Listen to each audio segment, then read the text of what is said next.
Sarah Martinez had always been the smallest person in any room she entered. At barely 5 feet tall and weighing just over 100 pounds, she looked more like a high school student than a 25-year-old trying to make it in the military world. Her oversized uniform seemed to swallow her whole as she walked through the gates of the Naval Special Warfare Training Center in Coronado, California. The other recruits towered over her like giants. Most were men who looked like they could bench press a car, with muscles that strained against their shirts and voices that boomed across the training ground. When Sarah first introduced herself to the group, a few snickers rippled through the crowd. Someone in the back muttered something about sending kids home to their mothers. Sarah's journey to this moment had been anything but easy. Growing up in a small town in Texas, she had been the daughter of a single mother who worked 3 jobs just to keep food on the table. Her mom cleaned offices at night, served breakfast at a local diner in the morning, and sold insurance over the phone in the afternoons. Money was always tight, and Sarah learned early that if she wanted something, she had to work for it herself. In high school, Sarah was the girl who got picked last for sports teams. She wasn't fast enough for track, tall enough for basketball, or strong enough for softball. Her classmates often forgot she was even there. Teachers would look right past her when asking questions, as if she were invisible. The popular kids treated her like furniture, something that was just part of the background. But Sarah had something that nobody could see from the outside. She had a fire burning inside her that refused to go out, no matter how many times people told her she wasn't good enough. When other kids were at parties or hanging out at the mall, Sarah was at home reading books about military history and watching documentaries about elite forces. She memorized the stories of heroes who had overcome impossible odds. Her mother thought she was crazy when Sarah announced she wanted to join the Navy. "Mija, you're too small for that kind of life," her mother said, using the Spanish nickname she'd called Sarah since childhood. "Why don't you become a teacher or a nurse? Something safer." But Sarah had made up her mind. She wanted to prove that size didn't determine strength, and that heart mattered more than height. The recruitment process had been brutal. The physical fitness tests were designed for people twice her size. When Sarah did push-ups, her thin arms shook with effort. When she ran, her short legs had to work twice as hard to keep up with the longer strides of other candidates. The recruiter, a gruff man with gray hair and skeptical eyes, looked at her paperwork and shook his head. "Listen, kid," he said, not even trying to hide his doubt. "This isn't summer camp. The Navy SEALs aren't looking for people like you. Maybe you should consider the Coast Guard or something more suitable." His words stung, but they also added fuel to the fire inside Sarah's chest. Now, standing in the California sun with salt air filling her lungs, Sarah watched as the other recruits sized each other up. They flexed their muscles and talked about their college football careers or their experience in other military branches. Sarah stayed quiet, observing everything around her.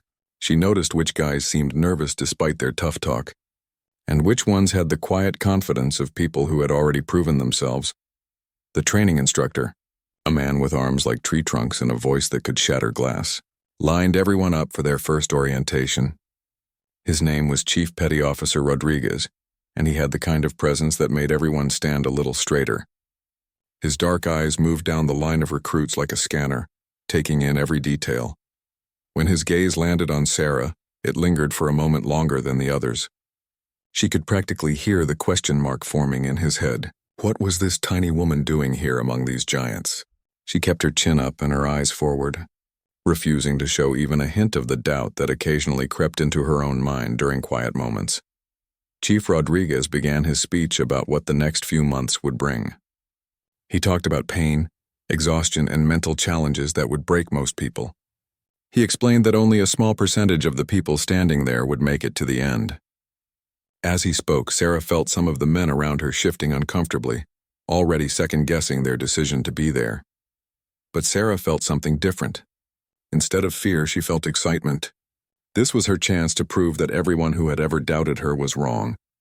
This was where she would show the world that heroes come in all sizes, and that the biggest hearts often beat inside the smallest bodies. She had spent her whole life being underestimated, and now she was going to use that to her advantage. The first week of training hit like a hurricane. Sarah's alarm clock screamed at 4 a.m, but she was already awake, staring at the ceiling and mentally preparing for another day of proving herself. Around her, the other recruits groaned and complained about the early hour, But Sarah jumped out of bed like she'd been launched from a catapult. The physical training was designed to break people, and it showed. Every morning started with a 5-mile run along the beach, where the soft sand made every step feel like running through quicksand. Sarah's legs burned with each stride, but she refused to fall behind.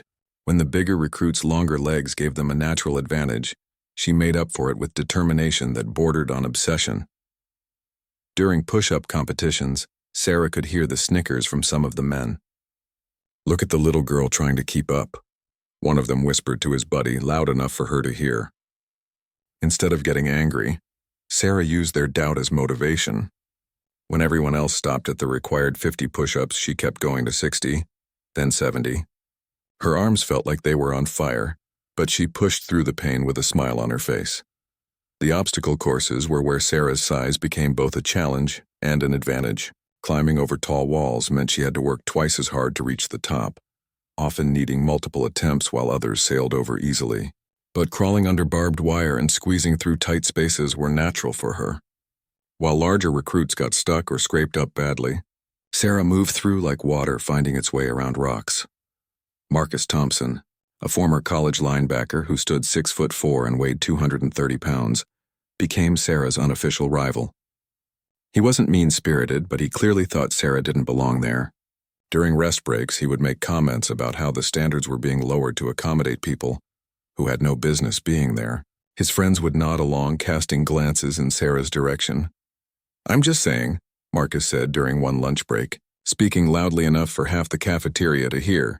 "When you're in a real combat situation, you need people you can count on. You need people who can carry their weight and yours if necessary. This isn't about being mean. It's about survival." Sarah continued eating her sandwich, acting like she hadn't heard a word, but inside she was taking notes on every doubt he expressed. The swimming tests were particularly brutal. Navy SEAL training required candidates to swim long distances in the ocean, often while wearing full gear. Sarah had learned to swim at the local community center, but she had never dealt with ocean currents and waves that seemed determined to push her backward. The first time she attempted the required distance, she barely made it halfway before the instructor had to pull her out, coughing up seawater and shivering from cold and exhaustion. That night, Sarah snuck back to the pool on base and practiced until her shoulders ached and her fingers were wrinkled like raisins. She worked on her technique, building endurance stroke by stroke. When other recruits were sleeping or relaxing, Sarah was in the water, fighting against her own limitations. She studied videos of Olympic swimmers, breaking down their movements and applying what she learned to her own style. The mental challenges were just as tough as the physical ones. Instructors would wake them up in the middle of the night for surprise drills, testing their ability to think clearly when exhausted. They were given complex problems to solve while doing physical exercises, forcing their brains to work while their bodies screamed for rest. Some recruits cracked under the pressure, making mistakes that got them eliminated from the program. Sarah discovered that her size actually helped with the mental game. Years of being overlooked had taught her to pay attention to details that others missed. While bigger recruits relied on their physical strength to power through challenges, Sarah had learned to think her way around problems. She noticed patterns in the instructor's methods and anticipated what might come next. One evening, during a particularly difficult navigation exercise in the dark, Sarah found herself paired with Marcus. They had to find their way through unfamiliar terrain using only a compass and map, while carrying heavy packs that felt like they weighed more than Sarah herself. Marcus immediately took charge, assuming that his size and confidence made him the natural leader. But 20 minutes into the exercise, it became clear that Marcus had misread the map. They were lost in the darkness and time was running out. Sarah had been quietly following along, but she had been tracking their position the entire time. When Marcus finally admitted he didn't know where they were, Sarah spoke up. "We need to go back to that creek we crossed 15 minutes ago," she said calmly. "We took a wrong turn at the big rock formation." Marcus looked at her with surprise, then at the map, then back at her. His pride wanted to argue, but his practical side knew they were running out of time. Reluctantly, he followed her lead. Sarah guided them back to the checkpoint with minutes to spare. As they crossed the finish line, the instructor looked surprised to see them together, and even more surprised to see that they had made it at all. Marcus didn't say much as they walked back to the barracks, but Sarah could see the wheels turning in his head.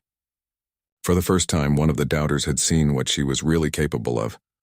The word began to spread quietly among the other recruits. The little girl from Texas wasn't just hanging on by luck or lowered standards.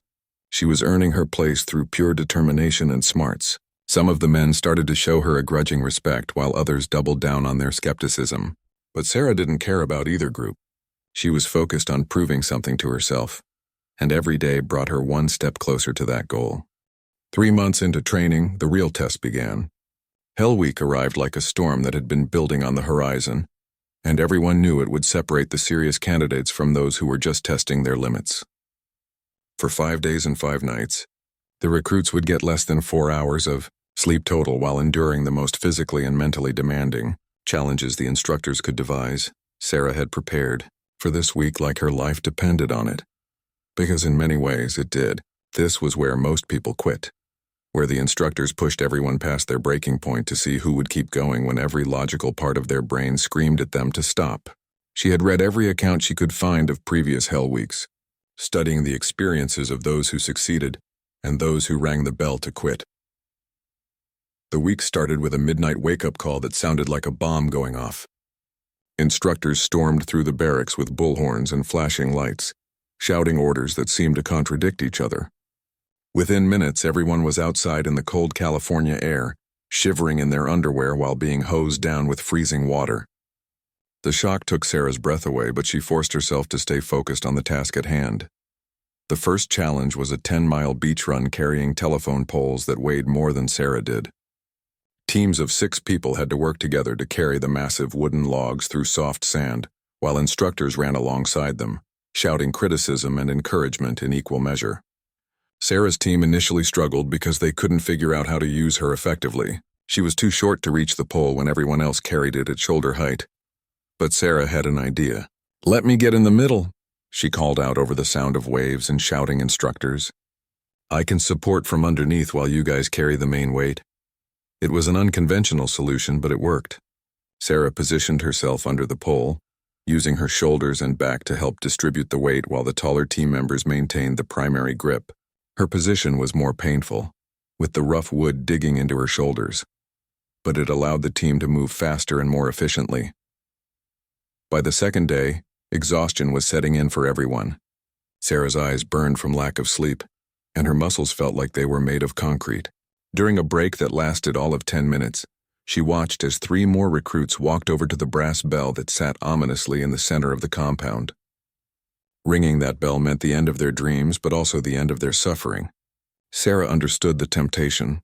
The water challenges were particularly brutal for Sarah. Treading water for hours while wearing full gear tested everyone's limits, but her smaller body mass meant she had less natural buoyancy than the bigger recruits. She had to work constantly just to keep her head above water, while some of the larger men could almost float without effort. Her legs kicked furiously underwater like an invisible bicycle, burning with lactic acid but never stopping. During one especially difficult underwater exercise, Sarah's air supply ran low faster than expected. Panic started to creep in as her lungs burned and her vision began to tunnel. The instructor watching from above couldn't see her distress clearly through the murky water. For a moment, Sarah considered signaling for help, which would mean automatic failure for the exercise. Instead, she forced herself to stay calm, conserve energy, and complete the task with methodical precision rather than frantic speed. Marcus, who had been struggling with his own demons throughout Hell Week, found himself watching Sarah with growing amazement. He had seen huge, strong men crack under pressure that seemed to bounce off her like rain. During a particularly miserable night exercise where everyone was crawling through mud under barbed wire while instructors fired blank rounds over their heads, Marcus found himself next to Sarah in the darkness.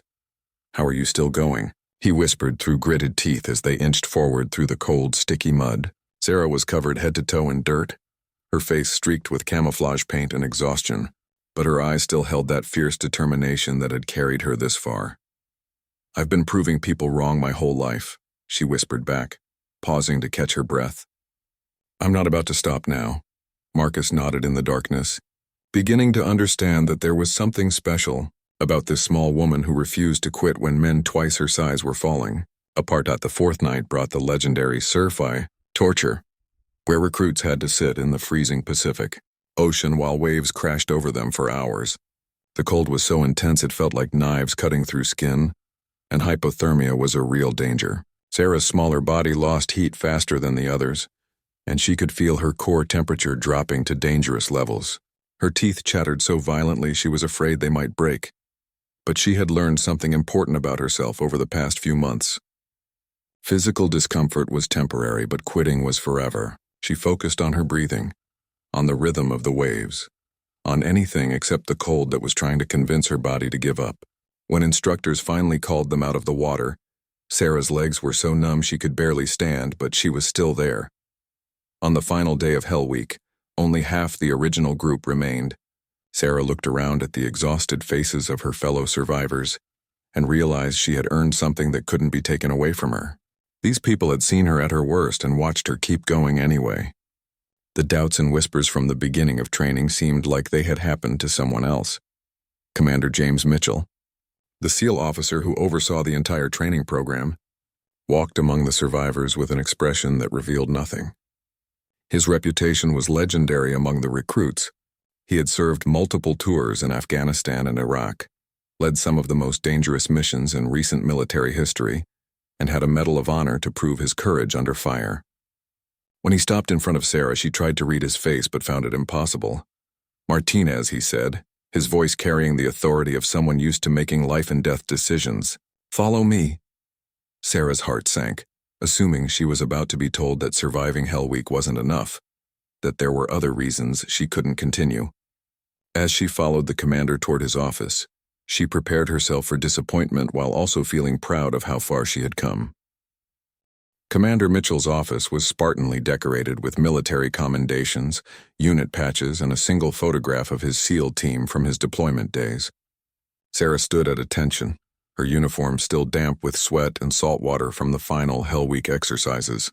She tried to control her breathing while her mind raced through possible reasons for being called in alone. "At ease, Martinez," the commander said, settling behind his desk with the measured movements of someone who had learned to conserve energy for when it mattered most. "Do you know why you're here?" Sarah's throat felt dry as sandpaper. "No, sir." "I assume it's because I'm being removed from the program." She had prepared herself for this moment, but saying the words out loud still felt like swallowing broken glass. Commander Mitchell leaned back in his chair, studying her with the same intensity he probably used to assess enemy positions. "Tell me something, Martinez. Why do you think the other recruits called you a liability during the first month of training?" The question hit Sarah like a physical blow. She hadn't realized the instructors knew about the whispered conversations and doubtful looks she had endured. "Because I'm smaller than them, sir. Because they think I can't carry my weight in a real combat situation." "And what do you think?" Mitchell asked, his tone revealing nothing about whether he agreed with that assessment. Sarah straightened her shoulders, drawing on reserves of confidence she had built through months of proving herself. "I think they were measuring the wrong things, sir. They were looking at how much I could bench press instead of how far I could push myself. They were counting muscles instead of measuring heart." The commander nodded slowly as if Sarah had confirmed something he already suspected. "I've been watching you for 3 months, Martinez. I've watched you fail at things that came easily to others, and I've watched you succeed at things that broke men twice your size. Do you want to know what I see when I look at you?" Sarah felt her pulse quicken, but she kept her voice steady. "Yes, sir. I see someone who understands that being a SEAL isn't about being the biggest or the strongest. It's about being the most determined, the most adaptable, and the most unwilling to quit when everything goes wrong." Mitchell stood up and walked to the window, looking out at the training grounds where the next group of recruits was already beginning their journey. 3 weeks ago, I received a call from the Pentagon. They're putting together a specialized unit for operations that require unconventional approaches, missions where blending in matters more than standing out, places where a small woman might be able to go where a 6-foot male operator would be spotted immediately. He turned back to face Sarah, and for the first time, she saw something that might have been approval in his eyes. Sarah's mind reeled as she tried to process what the commander was telling her. "Are you saying that my size is actually an advantage for certain missions?" "I'm saying that diversity in a special operations team isn't just about fairness or politics. It's about having the right tool for every job. Sometimes you need a hammer and sometimes you need a scalpel." Mitchell returned to his desk and picked up a folder that had Sarah's name on it. Your psychological evaluations show remarkable resilience under stress. Your academic scores are in the top 5%. Your physical performance, adjusted for body weight, is actually superior to most of your male counterparts. The room felt like it was spinning slightly. Sarah had spent so many months fighting to prove she belonged, and now she was being told that her differences might actually make her more valuable, not less. There's something else, Mitchell continued. Leadership isn't always about being the loudest voice or the most intimidating presence. Sometimes it's about being the person others trust, to make the right decision when everything is falling apart. Your instructors have noticed that other recruits have started looking to you for guidance, especially during high-stress situations. Sarah thought about the navigation exercise with Marcus, and the countless other moments when her teammates had quietly started deferring to her judgment. She had been so focused on proving she could keep up that she hadn't noticed she was actually leading. I'm recommending you for advanced tactical training, Mitchell said, opening the folder and pulling out official-looking documents. You'll be joining a pilot program that's designed to create the next generation of special operations leaders. It's not easier than regular SEAL training. In many ways, it's harder, but it's specialized for operators who bring unique capabilities to the team. Sarah felt like she might collapse from relief and excitement. Thank you, sir. I won't let you down. You already haven't let me down, Martinez. You've exceeded every expectation I had when I first saw your file. Mitchell handed her the documents. But I want you to understand something important. This program will put you in situations where you'll be leading teams of operators who initially might question your authority because of your size or gender. You'll need to prove yourself over and over again, just like you did here. I understand, sir. I've been doing that my whole life. The commander smiled for the first time since Sarah had entered his office.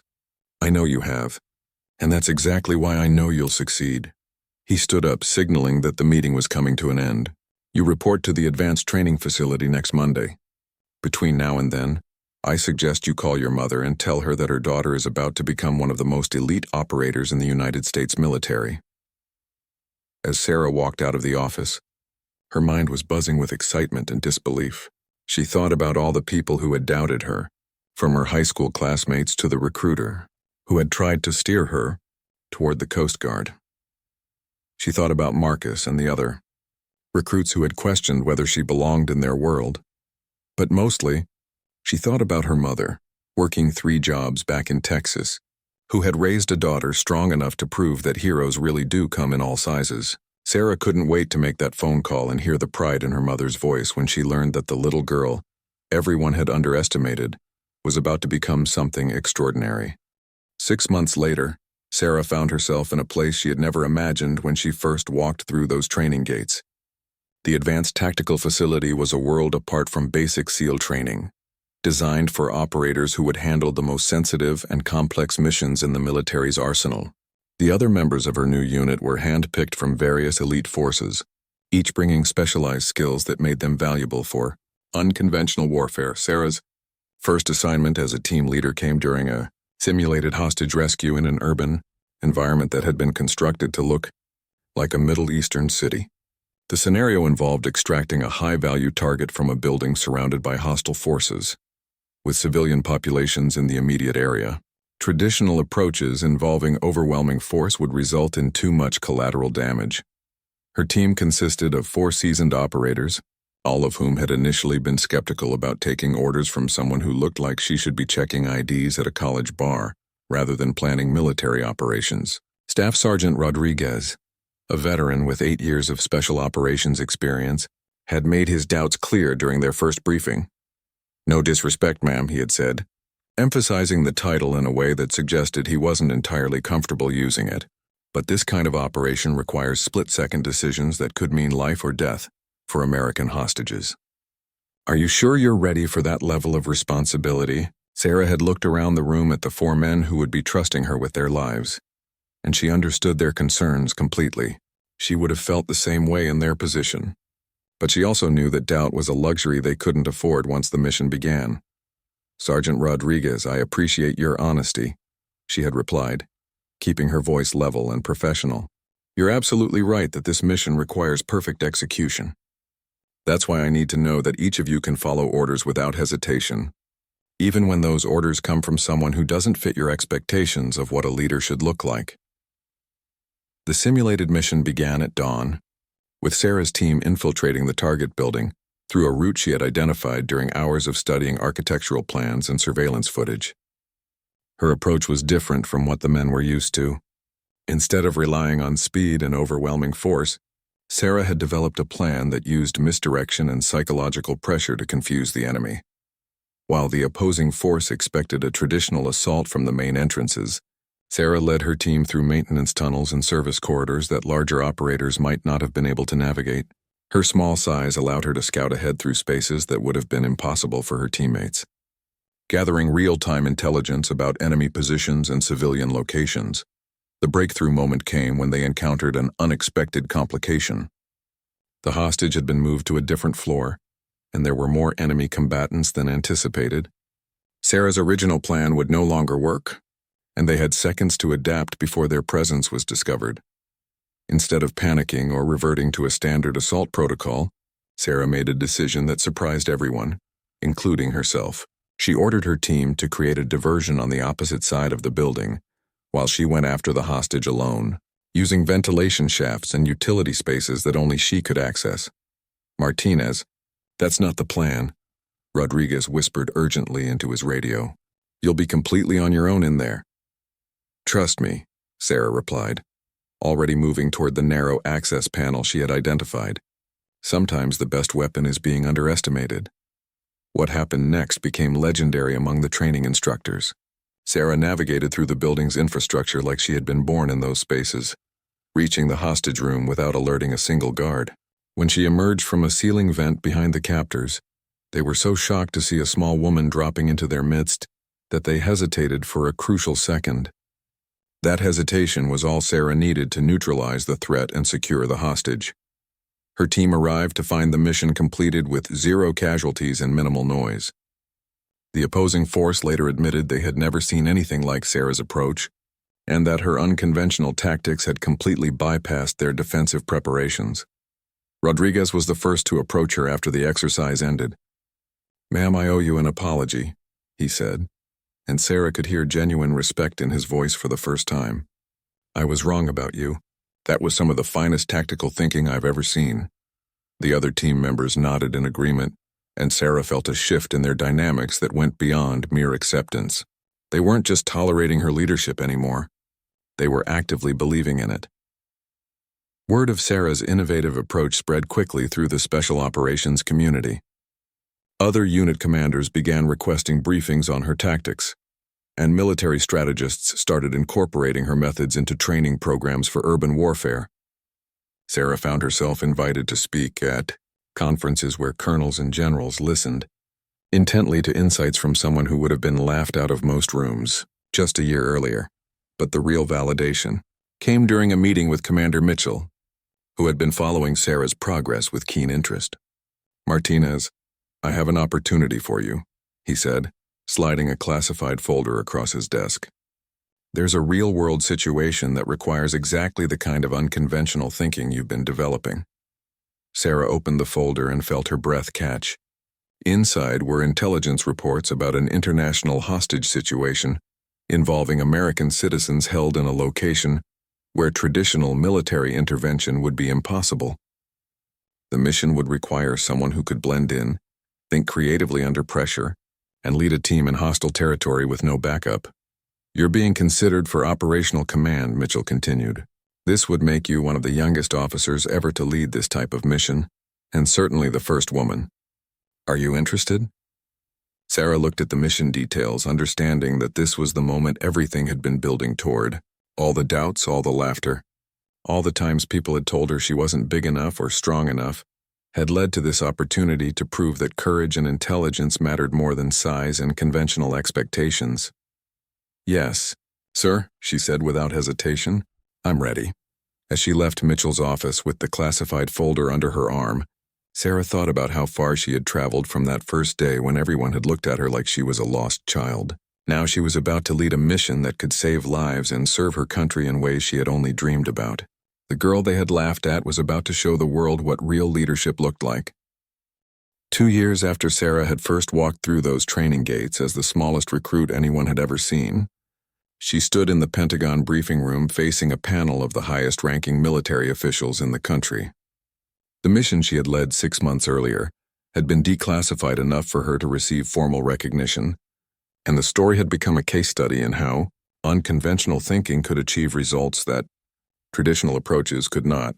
The hostage rescue operation had taken place in a crowded marketplace in a politically sensitive region where any military presence would have created an international incident. Sarah had led a team of 4 operators disguised as aid workers, using her ability to blend in and appear non-threatening to gather intelligence and position her team without arousing suspicion. When the moment came to act, Sarah had once again used her size and the element of surprise to achieve what seemed impossible. While her team created carefully orchestrated distractions, she had accessed the building where the hostages were held through a route that no one expected. The mission was completed with all hostages rescued safely and no loss of life on either side. The Secretary of Defense, a stern woman with silver hair and steel in her eyes, addressed Sarah directly. "Lieutenant Martinez, your innovative approaches to special operations have not only saved lives but have fundamentally changed how we think about team composition and leadership in elite units. The success of your methods has led to policy changes that will affect how we recruit and train special operators for decades to come." Sarah stood at attention, still hardly believing that she was in this room receiving recognition from people whose decisions shaped national security policy. She thought about her mother, who was sitting in the audience wearing her best dress and fighting back tears of pride. Maria Martinez had taken time off from all 3 of her jobs to watch her daughter receive the Medal of Valor, one of the highest honors the military could bestow. General Thompson, the chairman of the Joint Chiefs, continued the presentation. "What makes Lieutenant Martinez's achievements particularly remarkable is not just her tactical innovations, but her leadership in changing military culture. Under her command, we have seen a measurable increase in unit cohesion and effectiveness. Her teams report higher confidence levels and better performance outcomes than traditional units." The ceremony was being broadcast to military bases around the world, where Sarah knew many of her former training companions were watching. Marcus Thompson, who had become one of her closest friends and most trusted colleagues, was deployed overseas but had sent a message that was read during the ceremony. "Sarah Martinez taught me that strength isn't about how much weight you can lift or how loud your voice is," his message said.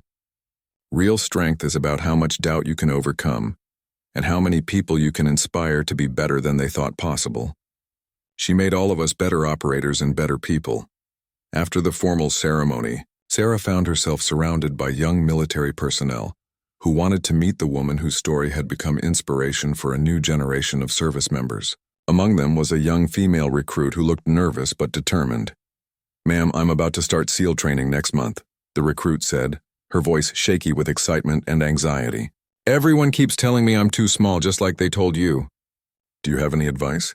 Sarah looked at this young woman who reminded her so much of herself 2 years earlier, full of dreams and determination, but facing a mountain of doubt from others. "The advice I wish someone had given me is this: don't try to prove them wrong by becoming what they expect. Prove them wrong by becoming something they never imagined was possible." The recruit's eyes lit up with understanding, and Sarah could see the same fire burning there that had carried her through those dark moments when quitting seemed like the logical choice. Later that evening, Sarah called her mother from her hotel room. They talked for an hour about everything and nothing, with Maria asking detailed questions about the ceremony and telling Sarah how proud her father would have been if he had lived to see this day. "Mija, do you remember what I used to tell you when kids at school were mean to you?" her mother asked. Sarah smiled, remembering those conversations from what felt like a lifetime ago. "You said that sometimes the smallest seeds grow into the strongest trees because they have to work harder to reach the sunlight. And what did I tell you about people who try to make you feel small? That they're usually afraid you're bigger than they think they are." Maria's voice was thick with emotion. "I was right about that, wasn't I?" Sarah looked out her hotel window at the Washington Monument, thinking about all the unlikely events that had led her to this moment. "You were right about everything, Mom. You always believed I was bigger than I looked." The next morning, Sarah received orders for her new assignment. She was being promoted to captain and given command of a new training program designed to identify and develop unconventional leaders in special operations. Her job would be to find other people like herself, individuals who didn't fit the traditional mold but possessed the unique qualities that could revolutionize military effectiveness. As she packed her belongings to move to her new posting, Sarah found the old photograph from her first day of training. She looked at the scared but determined young woman in the oversized uniform and barely recognized herself. That person had been fighting to prove she belonged. The woman she had become was creating space for others who didn't fit conventional expectations. Her phone buzzed with a text message from Commander Mitchell, who had been promoted to admiral and was now overseeing special operations development across all branches of the military. "Proud of you, Captain Martinez. You've changed everything we thought we knew about leadership. Now go change the world." Sarah's story had become more than just a personal victory. Military academies now taught case studies based on her tactics. Recruitment programs had been expanded to actively seek candidates who brought diverse perspectives and unconventional thinking. The girl who had been laughed at for being too small had fundamentally altered how the most elite military units in the world defined strength and leadership. As Sarah drove away from the Pentagon, heading toward her new command, she thought about all the young people who were probably struggling with the same doubts she had faced. She hoped her story would reach them and help them understand that being different wasn't a limitation to overcome, but a strength to embrace. The skeptics had been wrong about Sarah Martinez, but more importantly, they had been wrong about what makes someone truly powerful.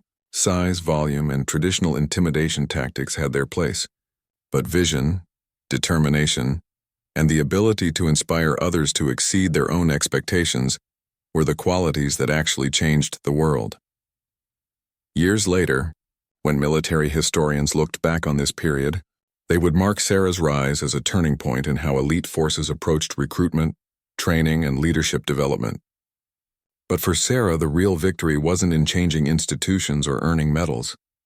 It was in proving to every young person who had ever been told they were too small, too different, or too unconventional, that those were exactly the qualities the world needed. Faust, the little girl from Texas who had dreamed of becoming a hero while her mother worked 3 jobs, had grown up to become something even better. She had become someone who created heroes out of people everyone else had overlooked. In the end, that was the greatest victory of all.